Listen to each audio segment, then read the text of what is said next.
Welcome to பிரணடி சுதந்திர உலகம். நான் இப்போ எங்க போயிட்டு இருக்கேன் தெரியுமா? ஏர்போர்ட்டுக்கு தான் போயிட்டு இருக்கேன். ஏன் தெரியுமா? இந்தியால இருந்து என்னோட ஐயா அப்பா வராங்க. அவங்கள நான் பிக்கப் பண்ண போயிட்டு இருக்கேன். வாங்க போய் அவங்க பிக்கப் பண்ணலாம். இந்த பேப்பர்ல என்ன எழுதிருக்கேன்னு தெரியுமா? வெல்கம் ஐயா அப்பத்தா டு அமெரிக்கா. இந்த பேப்பரை அவங்க கையில் நான் அவங்க வந்த உடனே கொடுக்க போகிறேன்.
ஐயா அப்பதான் வந்துட்டாங்க பாருங்க.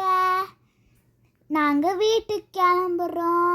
இந்த வீடியோ உங்களுக்கு பிடிச்சிருந்துச்சுன்னா லைக் பண்ணுங்க, கமெண்ட் பண்ணுங்க, ஷேர் பண்ணுங்க, மறக்காம பிரணடி சொந்தம்னு சப்ஸ்கிரைப் பண்ணுங்க. பாய்.